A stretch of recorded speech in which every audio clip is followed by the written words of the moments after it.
Negociação da safra 2017-2018 de milho atinge mais de 91% no estado do Mato Grosso. Departamento de Agricultura dos Estados Unidos aumenta em 4 milhões de toneladas a exportação de soja do Brasil. Conab eleva a produção de milho na safra 2018-2019. Brasil exporta 3.680.000 sacas de café no mês de novembro.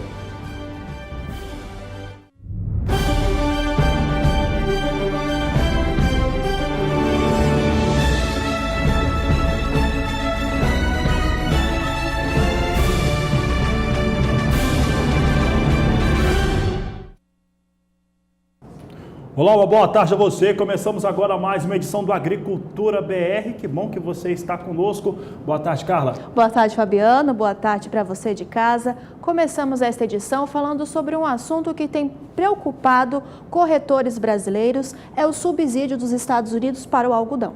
Exatamente, Carla. Olha, isso vai trazer muita preocupação mesmo. Sabe por quê? A chamada Farm Bill está em discussão nos Estados Unidos neste momento e entre os temas que ela engloba está exatamente o subsídio sobre algumas produções agrícolas norte-americanas. É por isso que eu vou conversar com o Walter Pulga Jr. O Pulga, ele falava sobre esse tema nesta última terça-feira e hoje ele recebe um convidado, vai falar sobre esse assunto. Walter Pulga, seja bem-vindo. Sejam bem-vindos aqui ao Agricultura BR. Preocupação para o setor cotonicultura aqui do Brasil e também para outros setores. Boa tarde, seja bem-vindo. Boa tarde a você, boa tarde a todos. Olha, eu tenho aqui ao meu lado o Aldemar Santos Filho, um dos mais respeitados corretores de algodão, trabalha desde a juventude com algodão e vai comentar a preocupação dos produtores de algodão do Brasil e também dos corretores, dos exportadores, com a perspectiva do retorno, né, desse subsídio, que pode chegar até 3 bilhões de dólares para produtores de algodão lá dos Estados Unidos. Uma situação que pode colocar em risco não só a cotonicultura do Brasil, mas de outros países também. Obrigado por ter vindo, Aldemar. Vamos agora comentar sobre essa notícia aí que saiu ontem, né, perspectiva de retorno do subsídio americano ao algodão. Quando os Estados Unidos concedem subsídio para o algodão, há prejuízo para vários países? Em primeiro lugar, muito obrigado por a oportunidade de estar com você aqui, Pulga, e pela BBM. O algodão é uma das plantas mais antigas que é cultivada na humanidade. Você pode ver nos museus britânicos múmias egípcias enroladas com fachos de algodão. O algodão, na verdade, é celulose pura. É um dos poucos produtos agrícolas que não se deterioram. E é uma riqueza. O Brasil tem um dos melhores climas do mundo para o algodão. Climas de sol e, mais importante, no Cerrado brasileiro, nós temos uma estiagem que vai de junho a agosto, começo de setembro. Esta estiagem é única do mundo, porque permite plantar o algodão em dezembro, janeiro e colher o algodão na época da estiagem, na seca. A colheita do algodão não pode ver chuva. O algodão é uma flor, ela tem que ser colhida com tempo claro, sem chuva. Isso é fantástico para o Brasil. O algodão já teve o seu período áureo aqui em São Paulo, no Paraná, mas em São Paulo pode chover qualquer época do ano. Então era uma loteria. O ano que chovia na colheita, o ano que não chovia, nós tínhamos um algodão melhor. Se caía chuva, a qualidade caía. Você não sabia o que vendia.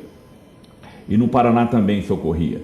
Com a migração do algodão para o Cerrado, isso ocorreu a partir do 2000, foi levado lá pelo Olacir Moraes e os produtores de soja, e nós resolvemos um problema fantástico. Encontramos o melhor berço para o algodão do mundo, que é o Cerrado, é o Mato Grosso, Goiás, oeste da Bahia. E o algodão cresceu no Brasil. Mas esse subsídio prejudicava muito a gente, tanto que ganhamos um processo contra os Estados Unidos na OMC, não? Claro. Os Estados Unidos, pressionado pelo lobby dos produtores rurais na Farm Bill, tinha um subsídio fantástico. O Brasil fez um trabalho enorme, muito bem fundamentado. O Pedro Camargo coordenou esse trabalho e nós ganhamos o direito de retaliar contra os Estados Unidos. Isso é fantástico, o direito de retaliar. Nós poderíamos retaliar contra os royalties do Windows da Microsoft, contra os royalties do filme de Hollywood, contra os royalties das patentes das farmacêuticas. Quer dizer, com isso, as outras indústrias americanas iriam contrabalançar a pressão dos produtores para acabar com o subsídio. Mas, infelizmente, houve uma visão de curto prazo, nisso eu concordo com Pedro Camargo Neto, do governo brasileiro e de produtores, de aceitar uma indenização dos Estados Unidos e colocar algum dinheiro no bolso, e com isso nós comprometemos o nosso futuro. E prejudicando não somente o Brasil, mas pensando em termos assim, sociais, prejudicamos muito países pobres como os países do lado ocidental da África, cuja única atividade que eles têm é o cultivo do algodão. Que lá é colhido à mão ainda, é colhido à mão, e se esse pessoal não tem o que fazer, eles vão atravessar o Saara, vão entrar em barquinhos frágeis para tentar a vida na Europa porque não tem o que fazer. Quer dizer, é uma covardia o subsídio americano criando fome desesperadora na África. Agora, o Brasil teve a oportunidade, como você lembrou, de negociar isso quando ganhamos a causa na OMC. Mas aceitamos aí uma indenização de 800 milhões de dólares, recebemos 700 milhões de dólares e estamos de novo com esse problema. O subsídio americano saindo... Vamos ter problemas também no Brasil, porque nós estamos recorde. Você lembrava agora há pouco que estamos com uma produção recorde no Brasil, né? Claro. No passado, em 1969, era outro mundo, outra realidade. O Brasil chegou a ser o terceiro exportador mundial de algodão. No final da década de 90, com o algodão que terminou em São Paulo e Paraná, nós fomos o segundo maior importador mundial de algodão. Mas agora a situação é outra. No próximo ano, em 19, a previsão é que o Brasil seja o segundo exportador mundial de algodão depois dos Estados Unidos. Hoje, nós estamos mais maduros, os agricultores estão mais preparados tecnologicamente, conhecem a sua atividade. Nós criamos fregueses em toda a Ásia. A Ásia consome 90% de algodão do mundo. Países exigentes de qualidade como a Coreia consomem grande porcentagem do seu uso de algodão brasileiro. E agora a China está se voltando para consumir bastante algodão aqui do Brasil. Mas nós não podemos abandonar os nossos clientes. Com relação a essa notícia do novo subsídio, eu acho que tem que se examinar como vai ser feito, qual a legislação e legalmente o que o Brasil pode fazer. O que ocorreu foi uma pena, foi um erro estratégico no passado, da gente deixar de usar um direito fantástico, que era o direito de retaliar, e mudar definitivamente a legislação americana para colocar algum dinheiro no bolso. Agora não podemos fazer isso. Agora estamos com esse problema, vamos achar uma outra saída. Temos que achar uma saída e temos que ver politicamente o que pode ser feito. Bom, você acaba de ouvir o Odemar Santos Filho, um dos mais conhecidos e respeitados, né? Corretores de algodão do Brasil, de uma família que trabalha há muitos anos com isso. Ele dirige hoje a Servicom, que é uma corretora respeitável e faz parte aqui da Bolsa Brasileira de Mercadorias. Eu agradeço a presença e a participação do Odemar aqui. Vamos acompanhar esse assunto, não, Fabiano? Isso interessa muito ao produtor brasileiro. Obrigado mais uma vez, Odemar. Voltamos ao programa. Muito obrigado. Obrigado, Pulga. Muito obrigado, Odemar, pela sua participação aqui no Agricultura BR.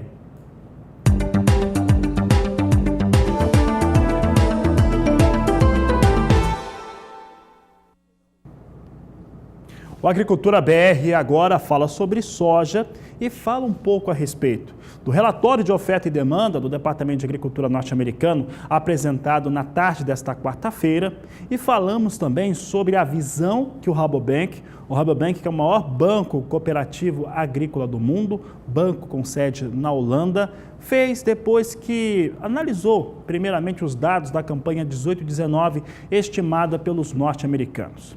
E eu vou direto ao assunto porque o Banco Rabobank, ao ver que os norte-americanos elevaram a safra brasileira para 122 milhões de toneladas na campanha nova, 18-19, e afirma que o Brasil vai exportar 81 milhões de toneladas, o Rabobank ele foi bastante direto. Essas elevações que foram colocadas sobre o Brasil, se de fato forem, são suficientes para atender qualquer demanda chinesa. O Rabobank lembrou que, no caso, a China não compra a soja dos Estados Unidos desde o mês de julho. E isso faz muita diferença. Mais do que isso, o Rabobank coloca um cenário bastante interessante que é importante que o produtor rural e quem trabalha com o setor também observe. É possível que a China feche algumas compras, façam aquelas aquisições junto aos Estados Unidos e possivelmente, caso o acordo não aconteça, cancelem de maneira posterior. Nós vamos ver agora uma das frases que está nessa análise do Rabobank sobre os números apresentados pelo Departamento de Agricultura norte-americano, considerando Estados Unidos, Brasil e China.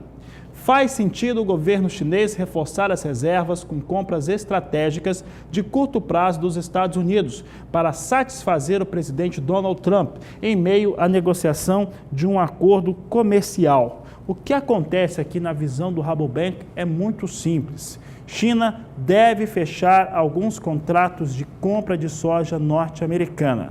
Agora, se isso vai realmente configurar ou ter aquele fortalecimento para a compra mesmo, é algo que nós vamos ver no médio e longo prazo. E agora nós conferimos os preços pagos para a saca de 60 quilos da soja nesta quarta-feira nos principais portos brasileiros. Você confere comigo na sua tela, aqui no Porto de Santos e no Porto de Paranaguá. O valor é o mesmo, de acordo com a Grãos Corretora, de R$ 84,00 por saca.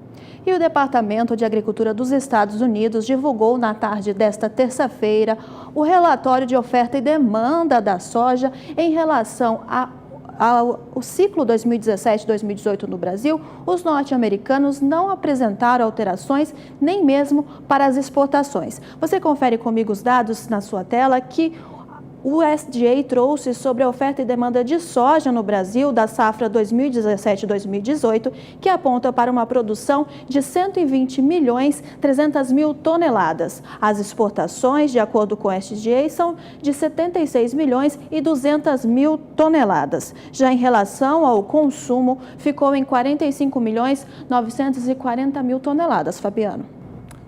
É isso mesmo, Carla e também Sofia, estão andando as duas juntas ali. Mas é o seguinte, para a campanha 18-19 teve alterações. Na 17-18 se esperava mesmo que tivesse uma elevação nas exportações brasileiras, já que o Brasil já confirmou mais de 80 milhões de toneladas embarcadas. Vamos ver os números da campanha 18-19, porque na produção o Departamento de Agricultura norte-americano eleva em 1,5 milhão de toneladas e as exportações na estimativa norte-americana 4 milhões de toneladas. Isso tem um significado forte. Vamos aos números. Olha só, produção em 122 milhões de toneladas, as exportações brasileiras na próxima campanha chegando a 81 milhões de toneladas. Portanto, os Estados Unidos ou o Departamento de Agricultura norte-americano não tem acreditado numa recuperação dos embarques norte-americanos da oleaginosa e consumo interno do Brasil na próxima safra de 45 milhões de toneladas. E olha só, Fabiano, no cenário norte-americano para a safra 2017-2018, nada mudou, tudo está como antes. Você vê comigo na sua tela os dados que o Departamento de Agricultura dos Estados Unidos trouxe sobre oferta e demanda de soja de 2017-2018, apontando uma produção de 125.180.000 toneladas. As exportações ficam em 51 milhões de toneladas, mais 710 mil. Já o consumo fica em 60.080.000 toneladas. Você viu que nos números americanos não muda nada, enquanto que no Brasil aumenta as exportações. O Departamento de Agricultura norte-americano está dando um recado, e esse recado é muito claro. Não acredita que esse acordo ou essa trégua momentânea entre China e Estados Unidos venha de fato, pelo menos por enquanto, a gerar resultados positivos para a oleaginosa norte-americana.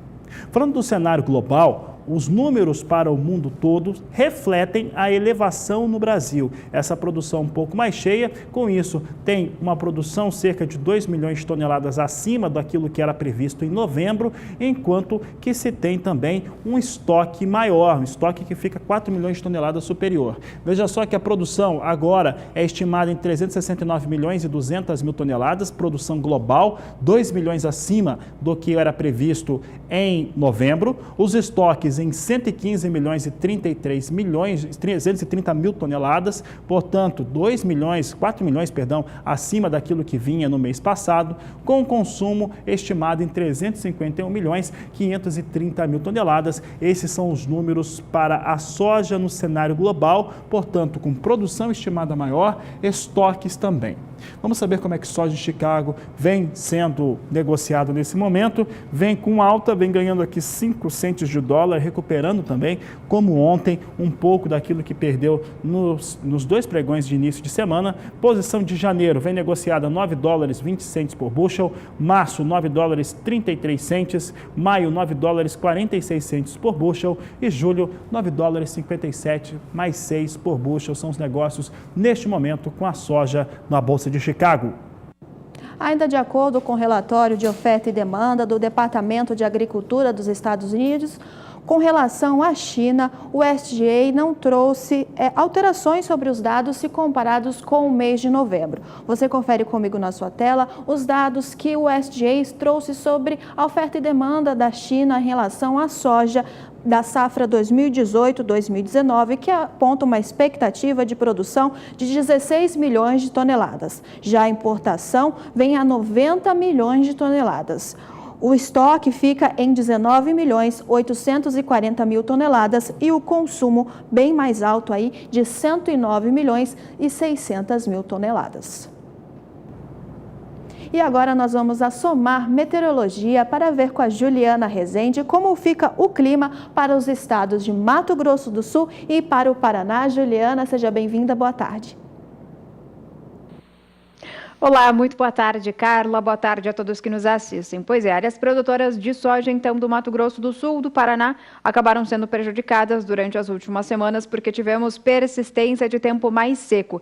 Tanto que se a gente olhar um mapa de estiagem agrícola, que é o número de dias em que áreas produtoras não recebem chuva significativa para a agricultura, já podemos ver que o número de dias entre o Paraná e o Mato Grosso do Sul, áreas mais afetadas, passam já de 20 dias. Isso trouxe, então, algumas perdas para as lavouras, porque a umidade do solo caiu. Podemos ver que os índices de umidade do solo, principalmente no Mato Grosso do Sul, caíram com um pouco mais de intensidade. Para os próximos períodos, podemos esperar o retorno das chuvas, mas de forma bem gradual. Nesses próximos dias, a expectativa tem previsão de chuva entre Paraná e Mato Grosso do Sul até o dia 17 de dezembro, mas são pancadas bem fracas e isoladas, influenciadas pelo calor e pela umidade. Então, é aquela chuva que pode chover em um ponto, pode não chover na lavoura próxima. Então, a expectativa ainda é de chuva bastante regular ainda ao longo desta semana, instabilidades ganhando força para o próximo período. A partir do dia 18, Paraná já deve receber as chuvas mais intensas, trazendo aí um cenário bastante otimista para os produtores da região. Tem previsão de chuva abrangente e também com forte intensidade, tanto que os acumulados podem alcançar até 50 milímetros no estado do Paraná. Já no Mato Grosso do Sul, essa chuva vai demorar um pouquinho para voltar de forma mais expressiva, porque o cenário de melhora é somente a partir do dia 23 de dezembro. Aí sim, a gente vai ter a formação de um corredor de umidade que atravessa o país e mantém as chuvas entre a região centro-oeste e região sudeste. O Paraná também vai seguir bastante influenciado por conta dessas instabilidades, e aí a chuva mais para o finalzinho do mês de dezembro já se torna cada vez mais expressiva e regular em áreas produtoras do Paraná e também do Mato Grosso do Sul. Então, o cenário para o Mato Grosso do Sul ainda deve demorar um pouquinho mais para trazer chuvas mais expressivas para a agricultura da região, e para o Paraná é na próxima semana que as instabilidades retornam de forma mais intensa, trazendo um cenário também bastante otimista para a agricultura do estado. Daqui a pouco eu volto com mais previsão do tempo. E daqui a pouco no Agricultura BR você vai ver que a bancada ruralista defende a prorrogação do refis do Fundo Rural. E ainda nesta edição do Agricultura BR, você confere que a Conab elevou produção de milho na safra 2018-2019. O Agricultura BR volta já. e a Frente Parlamentar da Agropecuária quer que o governo do presidente Michel Temer edite uma medida provisória para prorrogar novamente o prazo de adesão ao Refis do Fundo Rural, que se encerraria no final deste mês. E para falar sobre este assunto, nós voltamos à Bolsa Brasileira de Mercadorias para conversar com Walter Pulga. Walter Pulga, parece que a futura ministra do MAPA está negociando esta questão diretamente com o presidente Michel Temer, é isso mesmo? É isso mesmo, viu? Ainda liderando a Frente Parlamentar Agropecuária, a deputada federal Tereza Cristina, aí do Mato Grosso do Sul, articula junto ao governo, agora no final do mandato do presidente Temer, uma prorrogação, mais uma prorrogação para a adesão dos produtores rurais e dos devedores do Fundo Rural para aquele refinanciamento das dívidas junto ao Fundo Rural. Bom, o prazo de adesão, você lembrou muito bem, termina no dia 31 de dezembro. Mas, caso obtenha essa prorrogação, e Tereza Cristina está discutindo diretamente com o governo, deve falar entre hoje e amanhã com o presidente Temer sobre isso, seria a 6ª prorrogação. Essa prorrogação já tem provocado alguns dissabores para o Ministério da Fazenda, né? Porque por conta desses prazos adiados constantemente, já foram 5 adiamentos, o Programa de Regularização Tributária, o chamado PRR, é o nome oficial do Refis do Fundo Rural, né?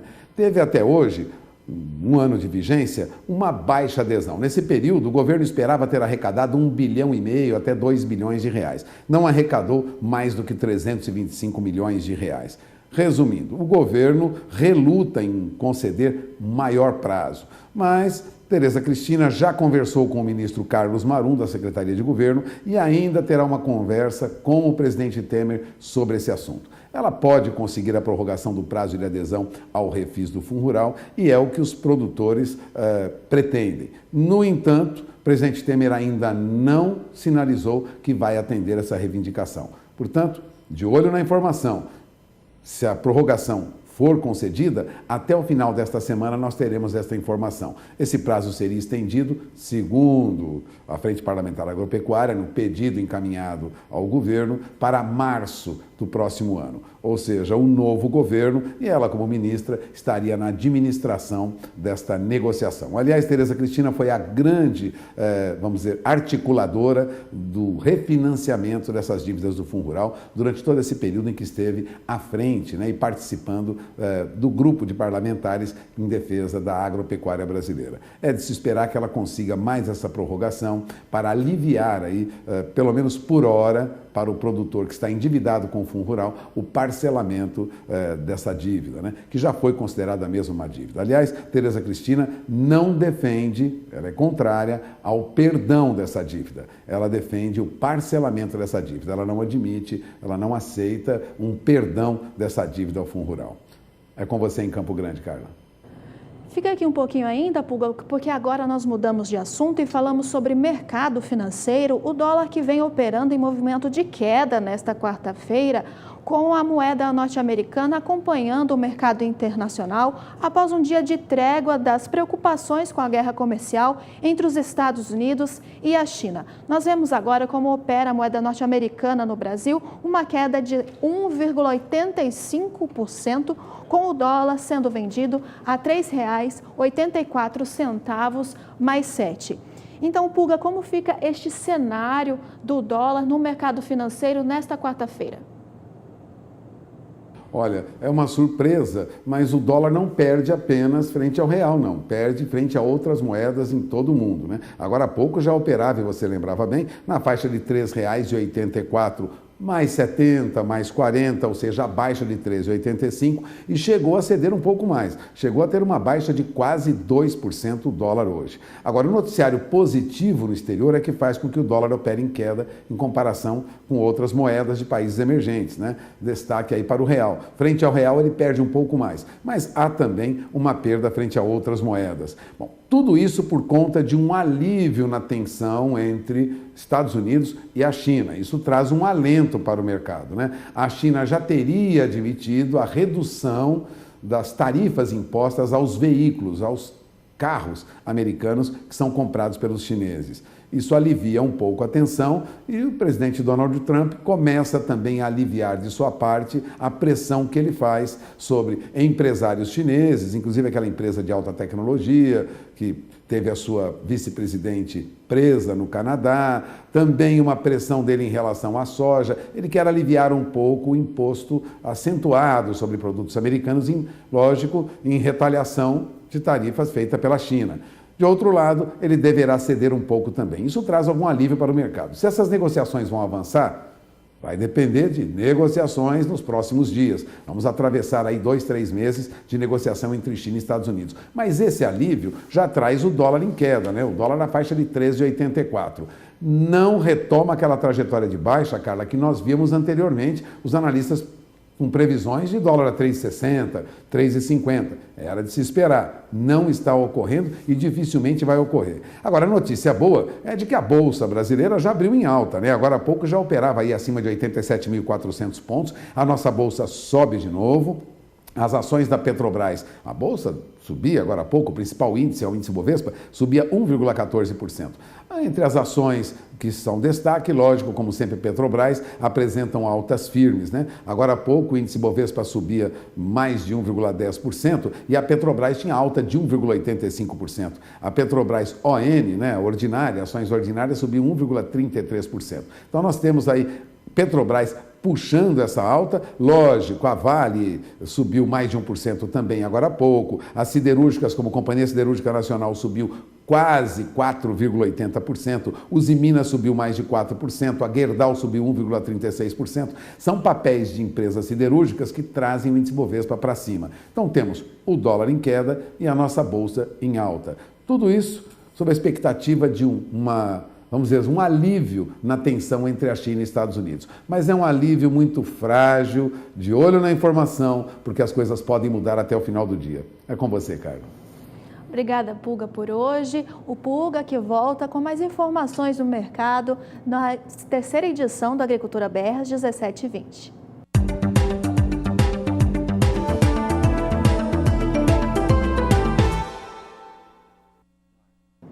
A Agricultura BR traz agora alguns dos destaques do levantamento terceiro da safra 18/19, apresentado pela Conab nesta última terça-feira. No caso da campanha 18/19 de milho, houve uma alteração, com a Conab estimando 600 mil toneladas a mais na produção brasileira. Na 17/18, tudo igual, sem mudanças, até porque não teria mais por que aparecer um cenário como esse. Vamos ver os números de produção de milho no Brasil, é o destaque agora no Agricultura BR. Você tem aqui os números das últimas campanhas. Na 14/15, o Brasil produziu 84.670.000 toneladas. A 15/16, contou com 66.530.000 toneladas. A 16/17, tivemos um recorde, chegando a 97.840.000 toneladas, de acordo com Conab, enquanto que a 18/19, chegando a 91.100.000 toneladas na estimativa de safra da Conab, apresentada nesta última terça-feira. Para as exportações, a Conab não trouxe diferenças quando comparado ao levantamento de novembro. Mas você confere comigo como é que estão as exportações brasileiras das últimas campanhas e a estimativa para o fechamento da safra 17/18 e também a nova safra. Olha só, na 14/15, 30.170.000 toneladas foram embarcadas. Na 15/16, Brasil teve quebra, com isso um recuo mais intenso das exportações brasileiras para 18.880.000 toneladas. Na 16/17, foram 30.830.000 toneladas, essas são safras anteriores. A 17/18, que ainda está embarcando milho, chega a 23 milhões de toneladas na estimativa da Conab, enquanto que a 18/19 deve voltar aos patamares dos 30 milhões de toneladas e alcançar 31 milhões de toneladas embarcadas.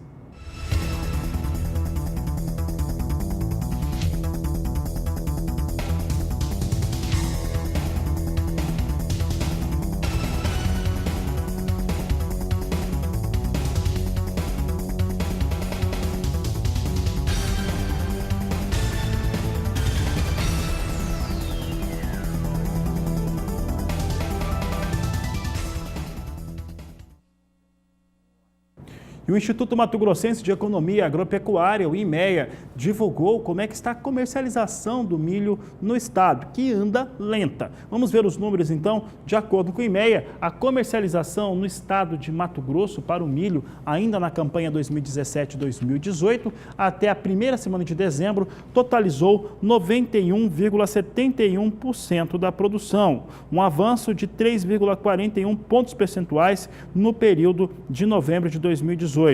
As regiões que mais progrediram com as vendas foram a Noroeste, Nordeste e Sudeste mato-grossense, devido à maior pressão pela demanda interna e também os melhores preços ofertados de acordo com o IMEA. Já em relação à safra 2018-2019, o avanço foi bem pequeno no último mês, de acordo com as informações do boletim do IMEA. Segundo o IMEA, o avanço foi de 2,85% na comercialização da safra 2018-2019, alcançando 36,30% da produção. Apesar da parcial recuperação do dólar neste período, o baixo volume de negócios se deve à desvalorização do cereal na Bolsa de Chicago, pressionada pela ampla oferta norte-americana. Vamos saber agora, já que a Carla falava dos norte-americanos, faz tempo que nós não vemos os números para milho em Chicago. Vamos saber como é que vem os patamares de preço. Nós temos aqui milho em Chicago, continua naquele patamar ali entre 3,60, 3,70 até no máximo 4 dólares por bushel. Dezembro vem a 3 dólares e 76 centos o bushel, março 3,86, maio 3 dólares e 94 centos por bushel e julho a 4 dólares o bushel são os números para o milho negociado na Bolsa de Chicago.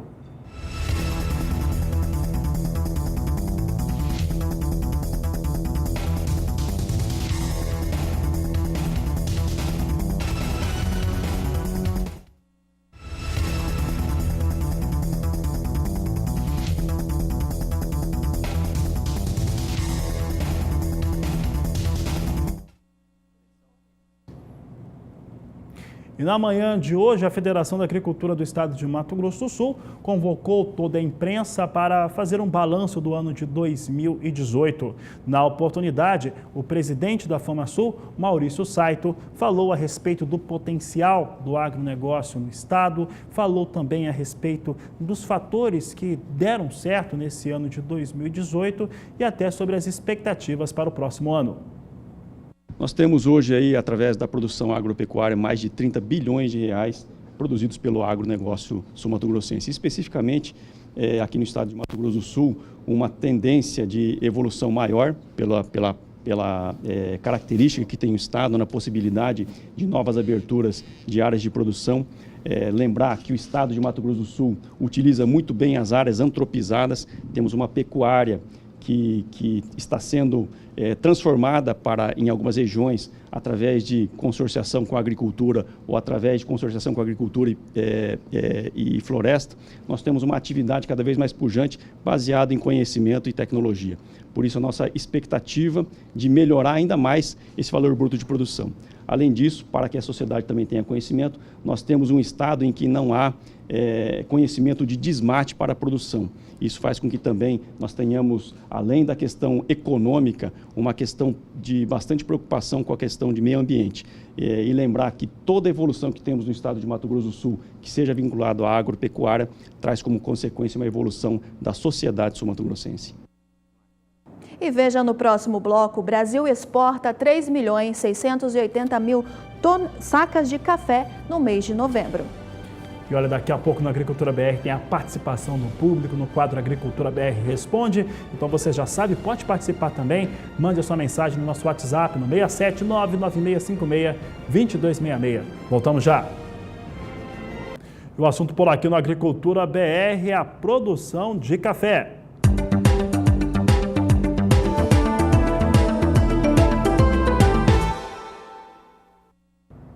E o Secafé, o Conselho dos Exportadores de Café do Brasil, divulgou nesta última terça-feira os números dos embarques no mês de novembro de 2018, que totalizou pouco mais de 3.960.000 sacas, de acordo com o Secafé. Vamos ver os números e o comparativo com o mesmo período do ano passado, sazonal, e também há um mês antes. 3.680.000 sacas, como eu tinha dito, novembro de 2018, inferior a outubro deste ano, quando foram de 3.920.000 sacas, mas, por outro lado, em novembro do ano passado foram 2.960.000, ficou então acima os embarques de café, de acordo com o Secafé, em novembro deste ano.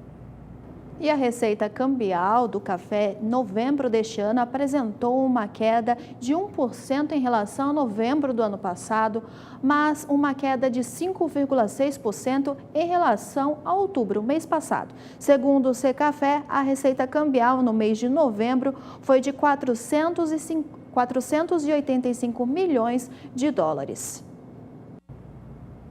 Quando consideramos as variedades, o café arábica totalizou 86,5% de tudo que foi embarcado, que dá aí 3.200.000 sacas. É o que nós vamos conferir agora, também a participação dos demais tipos de café. Você vê aqui o arábica chegando a 3.200.000 sacas, 86,5% do total. Solúvel, com 263.700 sacas, 7,1% do total. E robusta, com 233.900 sacas, 6,3% do total.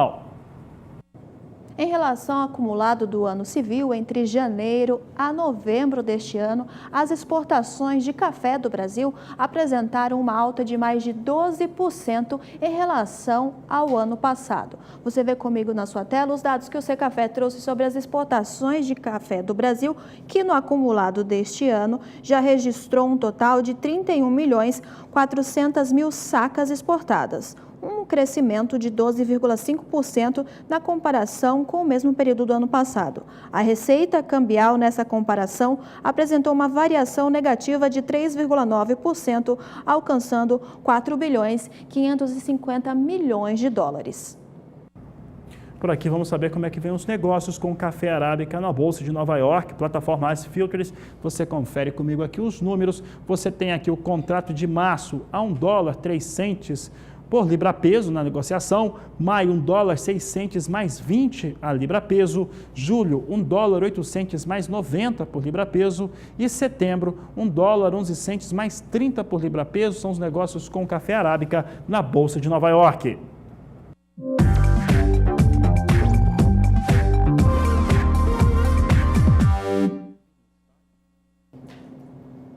E atenção, você telespectador da Bahia. Vamos ver se é a sua pergunta que está aqui para nós no quadro Agricultura BR de hoje. Vamos ver então qual é o telespectador que está participando do Agricultura BR Responde de hoje. É o Fábio Alves, do município de Cícero Dantas, no interior da Bahia. Ele diz: boa tarde, gostaria de saber a previsão do tempo para a minha cidade. Aqui tem chovido só nas cidades circunvizinhas. O El Ninho vai inibir as chuvas para a nossa região? Então vamos responder ao nosso telespectador de Cícero Dantas, direto da Somar Meteorologia, com a Juliana Rezende. Juliana, o que podemos responder para o nosso telespectador?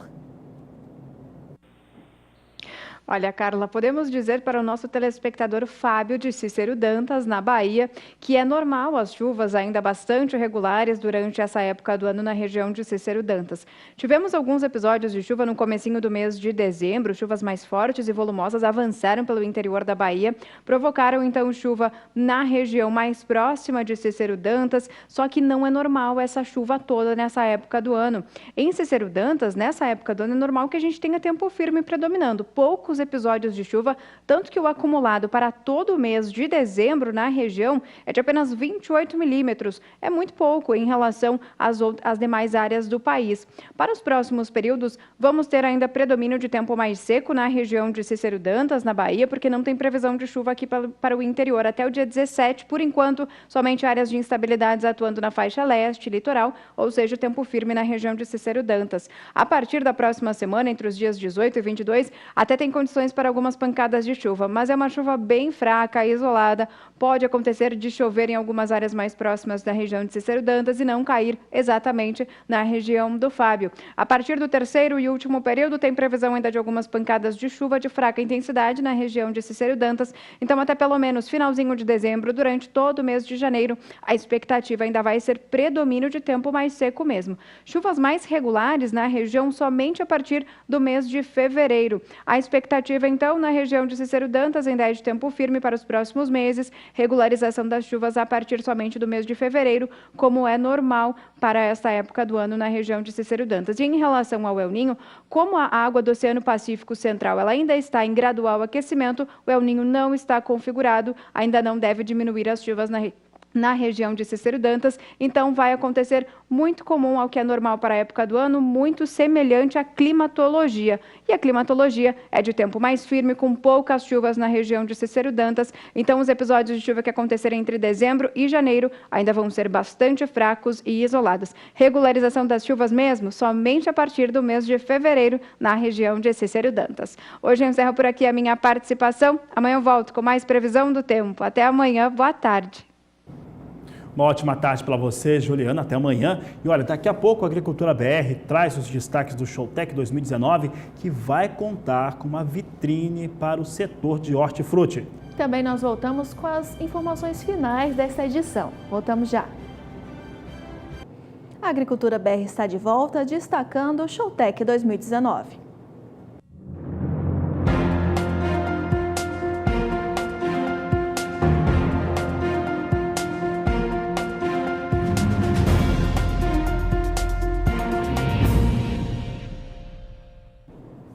O Showtech 2019, que será realizado de 16 a 18 de janeiro, abre o calendário oficial das feiras agropecuárias. E dentro do evento serão mostradas oportunidades de grandes negócios, entre eles para o segmento de hortifruti. José Cunha traz as informações para você. Durante a realização da Showtech 2019, o Senar vai estar presente com a vitrine Hortifruti. E eu estou aqui com o Darlan Flauzino, que vai falar com a gente sobre as oportunidades que serão ofertadas durante este evento. Darlan, o que o Senar vai apresentar aos produtores rurais durante a Showtech? Bom, durante a Showtech 2019, o Senar vem com bastante novidades, inclusive tecnificadas, seria a vitrine tecnológica Hortifruti. Durante os dias da feira, estaremos mostrando diversas tecnologias voltadas ao segmento de horticultura, entre elas cultivo protegido, tecnologias de mulch e fertirrigação, e juntamente com as empresas que atuam nesse segmento, estaremos a campo demonstrando os melhores materiais de hortifruti da atualidade. Quais são as tecnologias disponíveis hoje para os produtores que trabalham nesse segmento? Bom, hoje o público que atendemos, o horticultor, digamos assim, ele é carente de algumas tecnologias e informações. Então o Senar, juntamente com a Fundação MS, e outros parceiros, estará demonstrando na vitrine tecnologias acessíveis. Então existe tecnologia para o produtor rural que trabalha no segmento de hortifruti, e essas tecnologias estarão mostrando para alavancar a produção, a produtividade da classe produtora, diminuindo assim o déficit de importação desses produtos. E como que vai funcionar a programação de vocês durante o evento? Legal. A programação, durante a área ali, a gente faz estandes, vai ter outras empresas que trabalham, igual eu comentei, no segmento, e vamos trazer caravanas de produtores de diversos municípios para estar conhecendo a feira, e esperamos também o público, que não é o público que nós atendemos, se interessar pelo segmento. A ideia aqui é mostrar que o nosso estado ele tem disponibilidade, de produção, nós temos solos e clima para poder produzir, e de repente conseguir outros investidores, outros produtores que trabalham em segmentos de grãos, de pecuária, interessar pela área de hortifruti e estar aderindo essas tecnologias e quem sabe virar um produtor forte no estado, para suprir a demanda local e regional. Tá aí, Showtech 2019, lembrando que o Canal do Boi é a emissora oficial, você vai ter cobertura completa de todos os lançamentos, tecnologias, inovações, debates. O Agricultura BR será feito todas as suas edições ao vivo, são as edições de meio-dia 15, 17 e 20, lá do Showtech 2019 em Maracaju. E se você for visitar a feira, é uma grande feira, é ela que abre o calendário das grandes feiras agrícolas do país.